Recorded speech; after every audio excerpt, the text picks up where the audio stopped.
So this is the piece on the Times, page 6. It's Oliver Wright, policy editor, and it says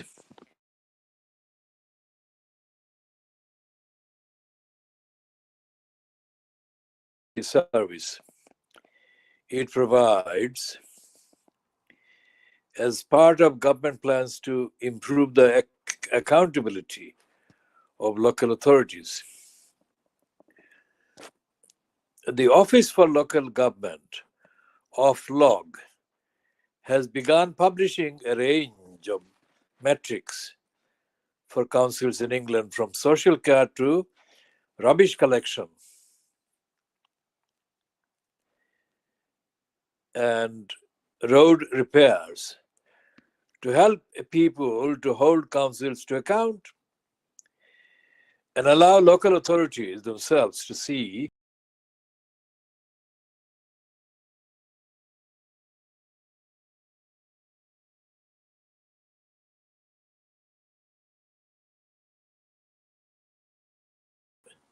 right or not. It doesn't matter.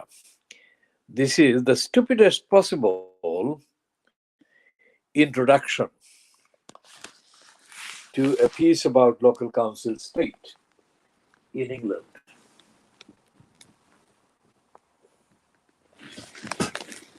Because it's in rank, brazen, ignorant denial of the reality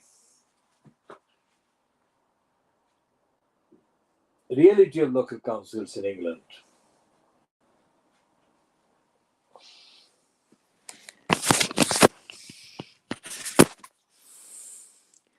The reality of local councils in England is that councils are not accountable at all.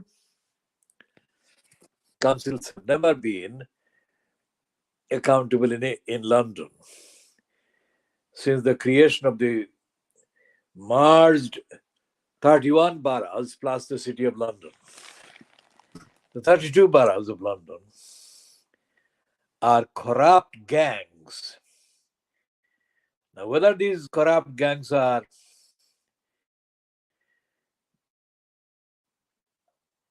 kind of operated by leaders fronting their gangs, or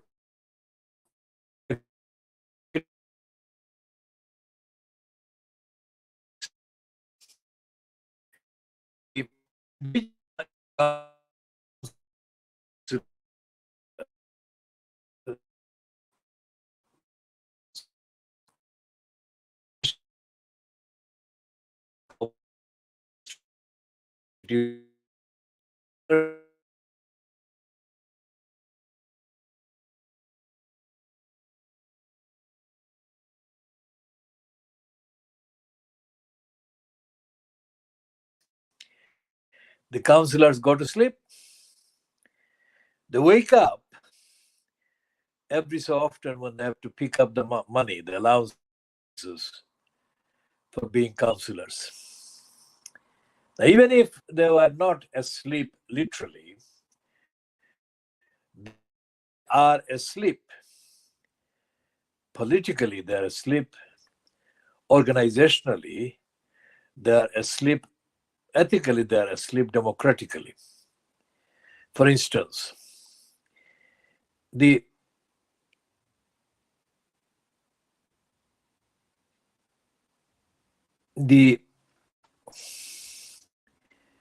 campaign that I was doing in 1994-95 to keep the boys' school status in the school that is now has been changed many times, and I'll come to explaining that.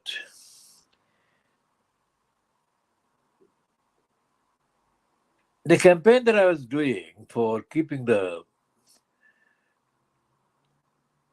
single-sex boys' school status of that school from being messed up, fucked up by the Townless Council. That school, of course, became the school from where the three girls, Shamima Begum and her other two friends,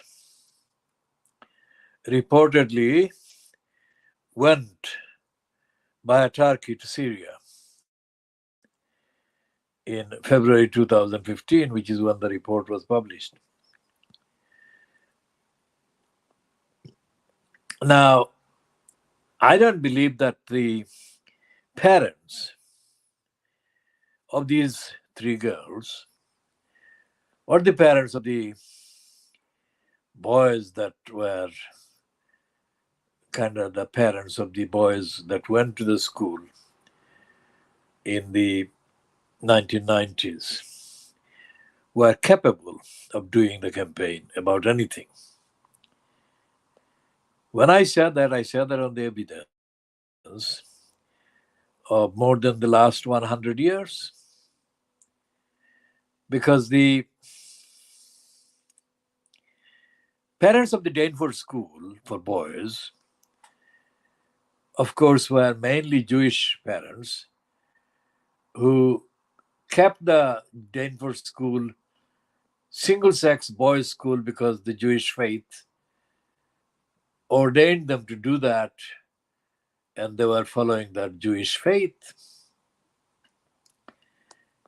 The Jewish character, the composition of the Daneford School in Bethnal Green changed only in the mid-1900s, when Muslim parents began to appear in significant numbers in the area.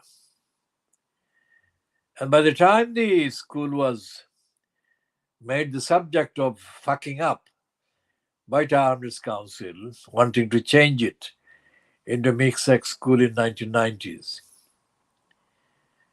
the majority, the overwhelming numerical majority, the demography of this school, the Daneford School, became Muslim. And the Jewish people by that time had already left the area and created the concentration either in the east of London, in Ilford, or to the north in Golders Green. So the essential kind of intellectual capacities of those who arrived from Bangladesh mainly, and were parents of these school boys going to Daneford School in the 1990s, their capability, intellectual capability, was exceedingly, absolutely limited, if not non-existent altogether. So I had to do that once again.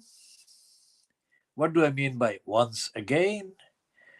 Because every single time there is a campaign of any substance, there has been any substance about the community which numerically, demographically represents the Bangladeshis in Tower Hamlets, in East London, or for that matter in the United Kingdom, that has fallen on me. Most of the times, it hasn't fallen on me by choice.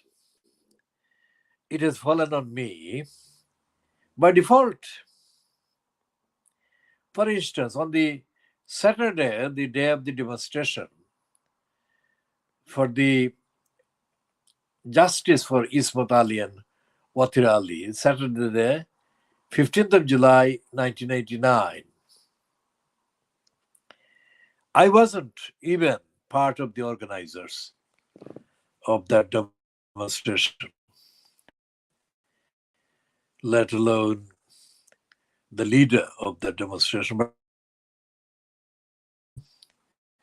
by the time it finished outside the Bethnal Green police station in the Bethnal Green Road on the 15th of July 1989.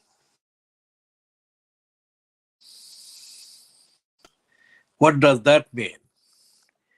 It means that even those who are comparatively more able than the ordinary Bangladeshis to do, quote, politics and campaign organizations are exposed as being unfit for purpose, as happened in the case of those who must have organized the demonstration from Altabali Park to the police station in Bethnal Green on the 15th of July 1989. And why was the demonstration organized? The short answer is that the demonstration was organized because the police had failed or had failed to arrest or had chosen not to arrest the fatal attackers on Ismat Ali and the attackers, the GBH, the grievous bodily attackers of his relation, Watir Ali, in the Flower and Dean Walk of Brick Lane. So the campaign was not organized by me. The demonstration was not led by me. But by the time the marchers arrived at the scene outside the police station at the corner of Wilmot Street and Bethnal Green Road, opposite where what used to be called the Sun Pub,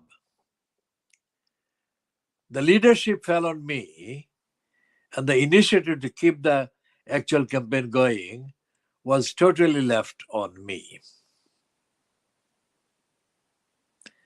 How did that happen? I'll come to that in a minute.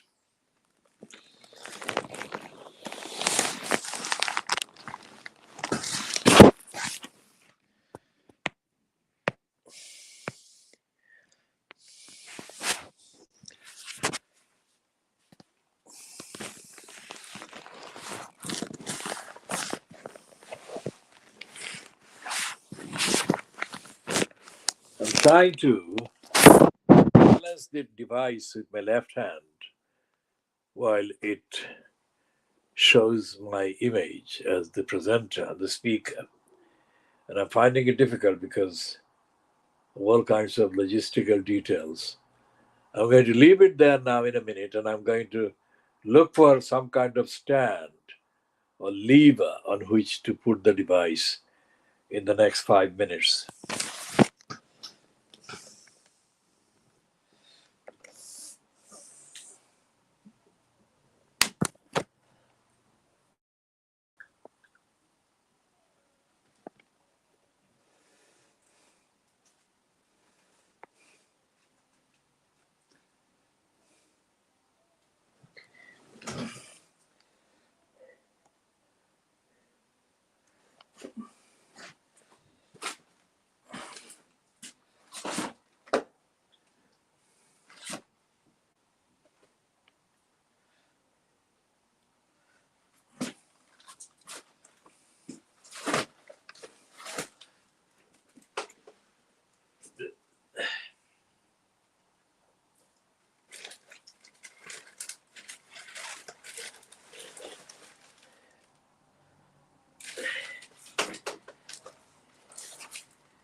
Fucking shit.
not at all accessible, cannot be held because it slips down and rests on my kind of edge of my lap, which does not have the traction to hold it.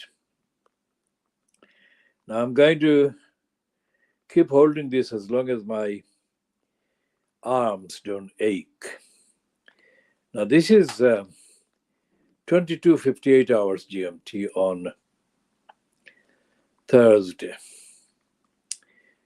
22:58 hours GMT on Thursday, the 28th of December, 2023. Now, I have been looking at the piece in the Times, byline to Oliver Wright, policy editor,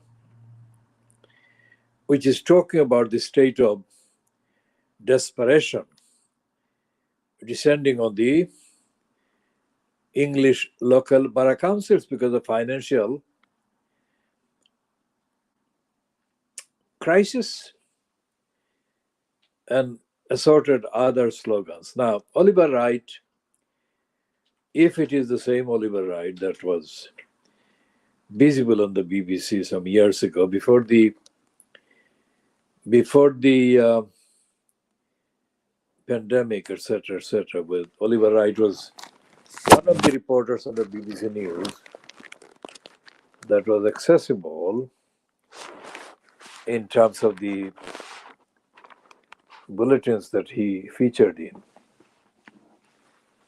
Oliver Wright, etc., another 4 or 5 of them. If it is the same Oliver Wright, it doesn't matter if it isn't, but if it is the same Oliver Wright, then he is copying, repeating the same kind of ignorant rubbish about local councils that he would have done if he were doing a similar piece about the state of local councils for the BBC television news. That shows that the kind of confession by Peter Auburn that I have spotted today, Thursday, 28th of December 2023, along the lines to the effect that he apologizes for buying in the slogan against Jeremy Corbyn and for publishing stuff about Jeremy Corbyn when Corbyn was leader of the UK Labour Party. That shows that, on the whole, even the likes of Peter Auburn, who claims to be more rigorous than the average Fleet Street British political journalist, if he can find it necessary to confess that he had got it wrong and he had actually joined the bandwagon that eventually destroyed the leadership of Jeremy Corbyn. In other words, he lied. Peter Auburn, who is an expert campaigner against the liar, Boris Johnson, is now confessing to have lied against Jeremy Corbyn himself. That is Peter Auburn himself. Which means that of the 10,000 or so political journals that are operating in the United Kingdom internally, there is absolutely no evidence that a single one of them is fit for purpose. A single one of them is ethically independent, morally independent, democratically fit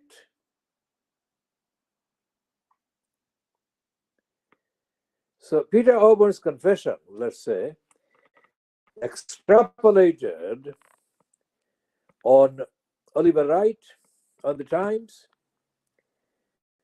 and it says that there is a problem coming of the local councils, finances. Now, the local councils are currently kind of theoretically under the supervision of the government department that is fronted by Michael Gove. Now, Gove is a proven liar. So, where do we go? Gove is apparently plotting to create some kind of law whereby the people, the ordinary people, the voters, will have access to hold the local councils to account. Isn't it amazing that they are talking about it only now? Especially when the local borough councils, boroughs that became merged in April 1965 to form the local borough councils, they have been in existence from April 1965, and they have been in existence to deny basic information to local voters, deny basic support, accountability to the local people. And it goes back to the question of the Daily Mail feeling jealous about not getting the advertisement revenue from the local councils, which for 20 years or so gave the Guardian the monopoly as the only newspaper, including the kind of supplements, etc. The newspapers that the Guardian was the only newspaper that was given the monopoly by the biggest share of the placing of the advertisements about local councils, which the owners of the council, let's say, decided the Guardian deserved. And as one of the regular kind of attacks carried out by the Guardian showed, the Guardian was being treated with favoritism by the local councils, as the allegation by the Daily Mail said. Well, the truth is that that was not anything to do with it. The truth is that the Guardian was corrupt and was aiding and abetting the local councils and lying for the local councils, which is why those councils particularly paid them, the Guardian, the amount of money that they did give to that organization at that time. I'm going to take a break for 2 minutes.